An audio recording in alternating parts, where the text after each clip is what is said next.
Thank you. Thank you very much. Thank you for welcoming me here and giving me the chance to speak. I want to talk about children, and I want to talk about young people, and I want to talk about their part in our community, in our rebellion, in our action. I want to talk about how we support the children and young people in our community, in our families, in our neighbourhoods, in our schools, and in our communities in the face of climate crisis that we're facing. And particularly today, I'm really, as I'm sure you all are, very in touch with the increasing narrative around XR is causing eco-anxiety in our children. Parents are causing eco-anxiety in their children by saying too much, by telling them the truth. And I've been thinking a lot about this, and I've got some stuff to say about it. It's another distraction. It's another diversion and distortion that seeks to blame parents and seems to blame activists and blame the people who are actually waking up to what's happening, to say you're causing your children eco-anxiety. So I want to say a few things about that, but firstly, we need to really get clear in how we stand up to that argument, because many of us parents are really frightened that that is what we're doing. We're really scared of our children's pain, our children's trauma, and we're wondering how best to protect them. As grandparents, we're wondering that. As neighbours and community members, as teachers, as other school staff, we're wondering, how do we protect our children in this? And so when someone says in the paper, it's the parents' fault, it's the school's fault, it's the XR's fault for alarming and frightening children, we need to get clear about how that's a total diversion, another one that just seeks to blame us. So, firstly, I want to say that there's just a huge march going by.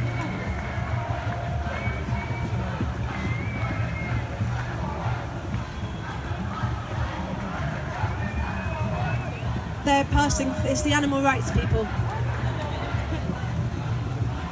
Okay, thank you. Your attention back now, we've sorted out what's going on.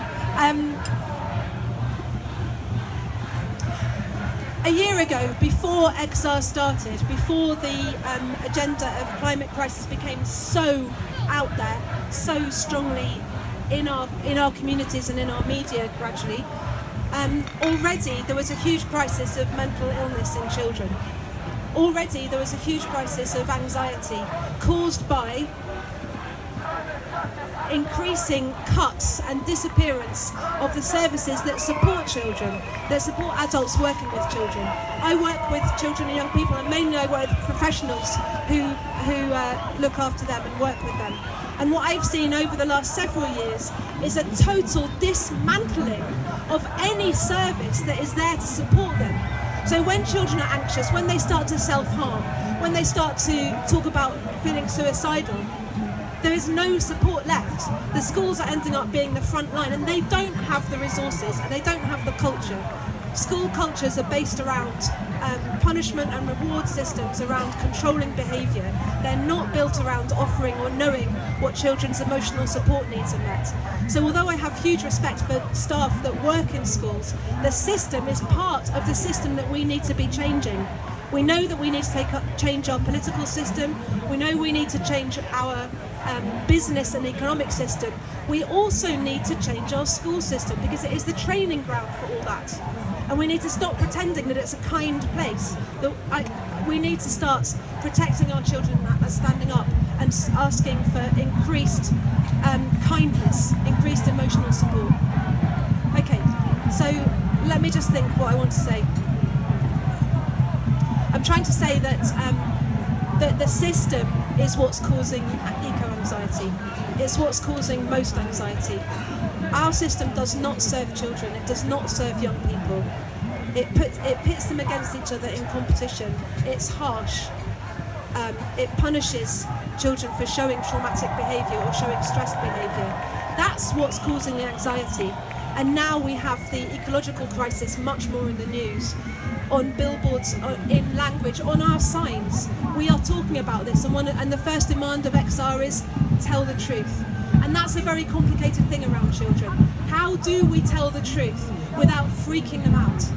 Now the first thing is, how do we hear the truth without freaking out our ourselves. That's the first thing. We can't actually any longer, at the beginning of all this, at the beginning of the rebellion, I was saying to people, we need to be trying to protect our children from too much full-on information, from too much distressing information. We need to find out how we can mediate the impact of that. Now I'm realising that that's sort of a hopeless quest, really. It's very hard. If we, as parents, as the people who love the children in our lives, if we aren't talking to them, they're going to be hearing it in the school playground, on the news, they're going to be hearing it wherever they go, and they won't be hearing it from people who really care enough about them to sit with them in their response to that. So firstly, as parents, educators, as the people who care and love about children, we do need to be the ones talking to them about it. We do need to be the ones helping them understand. And that doesn't mean we have to sit down every child and give them the heading for extinction talk and all the statistics. We need to think about what this child, at this point in their lives, with what's going on for them, what can they understand? What can they cope with? What capacity do they have? And we need to talk to them from that place.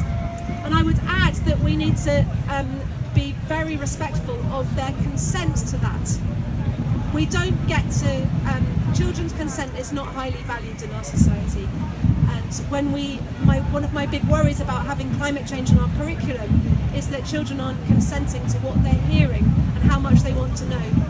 I said to my daughter, who was 11 last year, you can see me doing a lot of work for this organisation, Extinction Rebellion. Are you wondering what's going on? You know, you're probably hearing some quite alarming things. Would you like me to tell you about it? And she said, no, I don't want you to tell me about it. And for some time she lived with the happy situation of just thinking, oh, that's another thing that mum does, I can just ignore that. And then, over time, she started getting involved in the school strikes and hearing more. And then, because I hadn't forced it on her, she was able to come to me and say, and I remember she sat down on my bed, she said, can you just tell me this? Are humans going to be extinct in my lifetime? And then she just looked at me waiting for the answer. And I looked at her, and I had done enough. Luckily, at that moment, I'd been talking to all my friends about that. I'd been getting support about what happens when I get that question.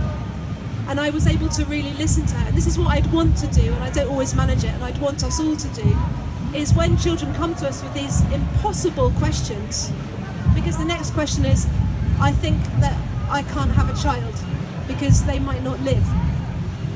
How do we sit with that heartbreak? The only way we sit with the heartbreak of knowing that our children are asking these questions is by sitting with our own heartbreak, by sitting with the knowledge that although our children are protected at the moment largely from the impacts of climate change, children all around the world aren't. It's a luxury to be able to talk about how we protect our children from knowing this. It's a privilege that we have in the global north. So what I'm saying is that we can't protect children from knowing about what's going on, but we can protect them from being alone with that knowledge. And that's the protection we need to be offering. How do we make sure that no child or young person is alone with the fear and knowledge of what's happening in the climate? How do we do that? I come over here. We need community. We need groups of like-minded people. We need people to support us in our feelings and in our grief. And we need to brush up on our empathy skills. We need to brush up on our ability to sit with what a child says and not rush in to make it better and reassure and fix it, because it doesn't wash. That's the thing about children. We write them off as people who don't know anything, whereas actually they're taking in everything in their environment, and they are especially taking in the things we don't talk about.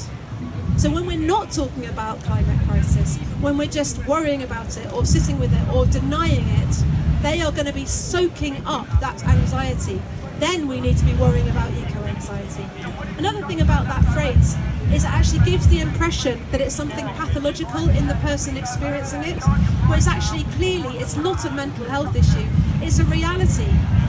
It's a perfectly sane response to information about what's happening. And when we treat it as something gone wrong, something that shouldn't happen because we are vulnerable and weak, then we're missing something. Anybody in touch with the reality is going to be feeling eco-anxiety. We don't need to pathologise that and make it into a medical issue. So our children are going to be feeling it too. But unlike us, they don't have very much choice about who they hang out with. So if we're the primary people that they hang out with, we need to be really making sure that we are giving them as much choice about what they talk about and being able to respond to their questions.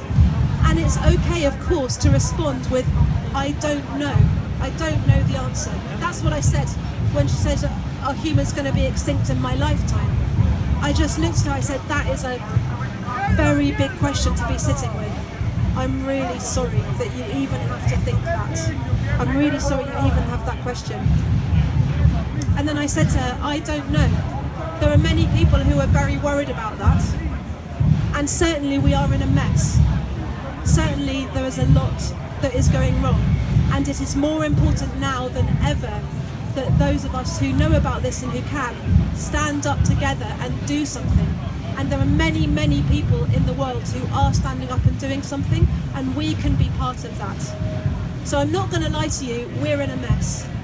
But also, I want you to know that there is many of us who are standing up and stepping into that mess. Because that's what I see in the school strikes, which are amazing. And another thing I want us as adults to do is to get behind any young people we know who are getting involved in those school strikes and supporting them and countering this disgusting narrative that's coming from government and mainstream media that children are skiving off school and that we should let them be children. All the criticism of Greta Thunberg. It's an amazing movement and we need to be right behind it, and we need to be closer behind it than we are at the moment, I think. I talked to some young people in my hometown about what support do you need to be able to bear this, to keep standing up, to keep marching, to keep doing this. How are you coping with what you're having to do? And they didn't even know what that question meant. What support do you need? They were like, oh, this was like 12 and 13-year-olds. It was like nobody had even asked them ever that question, what support do you need? And having had very little support, they don't know what to ask for. So what I'm seeing is a lot of really caring, active, engaged adults who are really supporting young people in the school strikes, but they're mainly being very reticent because they don't want to take over, because they know that adults do that, and they want to give a lot of space to the young people to have their power, have their moment, have their authority, do the organising, and that's fantastic. But remember that those young people might not know the impact that's going to have on them, and they might need us to step a bit closer and form support groups ourselves, adults supporting school strikes, and meet together and say, how are we going to catch these young people when they need us? How do we follow behind them on the marches? And then how do we catch them at the end when they need someone to listen to? And we need to call on each other, those of us with listening skills, that we can listen and sit with, and we can't make this better, but what we can do is accompany each other. We can't, as I said, we can't protect our children from knowing and hurting and being frightened, but that we can protect them from being on their own with it. And we can protect ourselves and each other from being on our own with this. So the heart of this is community. The heart of this is community and it's action. Thank you. Oh, okay. Okay. I'm just coming over here because of feedback. Community and action. So one of the ingredients of trauma, because I've worked for many years with traumatized children and adults.